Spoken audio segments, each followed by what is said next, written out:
Good evening everyone. আজকে যাচ্ছি আবার একটা বিয়েবাড়িতে। বিয়েবাড়ি মানেই সাজুগুজু। ব্যাস আমি রেডি হয়ে নিয়েছি একটা পৈঠানি সিল্ক পরে এইভাবে। তোমরা জানিও কীরকম লাগছে শাড়িটা।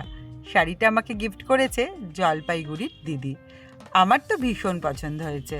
বাড়ির খুব কাছেই আজকের বিয়েবাড়ি। আমি আর বরুণ পৌঁছে গেলাম বিয়েবাড়িতে। বাড়ির সবার নিমন্ত্রণ থাকলেও রিয়া গেছে রিয়ার ছোটবেলার বন্ধু সুচিস্মিতার বিয়েতে, আর রাইমার পাপাই তো ফিরে গেছে রায়গঞ্জে। তাই আমরা দুজনেই এলাম।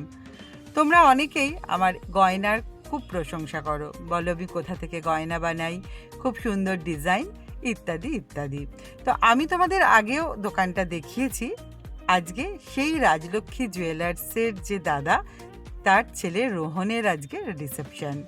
সেই রিসেপশন পার্টিতেই আজ আমরা এখানে। আর এই হচ্ছে আমাদের মিষ্টি ব্রাইড। কি সুন্দর লাগছে ওকে, দেখো। ওর কাছে আমি পৌঁছাতেই পারছিলাম না। অনেক গেস্ট, সবাই যাচ্ছে ওর কাছে, কারণ ও যে আজকের মধ্যমণি। তারপর অনেকক্ষণের প্রচেষ্টায় আমি ওর কাছে গিয়ে পৌঁছালাম। একটা ছোট্ট ভালোবাসার উপহার ওদের জন্য এনেছিলাম, সেটা দিয়ে দিলাম। খুব সুন্দর হয়েছে চারিপাশে সাজানো। একজন স্যাক্সোফোন বাজাচ্ছে, অপূর্ব বাজাচ্ছিল। আর এদিকে আমি একটু ঘুরে ঘুরে ভিডিও করছিলাম। বেশ সুন্দর লাগছিল পরিবেশটা। অনেক পরিচিত মানুষের সঙ্গে দেখাও হচ্ছিল। তারপরে হঠাৎ একটা বাচ্চা মেয়ে আমাকে বলছে, তুমি ভালো আছো? আমি চিনতে পারিনি। তারপর জিজ্ঞাসা করায় বলল, আমি তোমার ভিডিও দেখি। কি ভালো লাগলো শুনে জানো।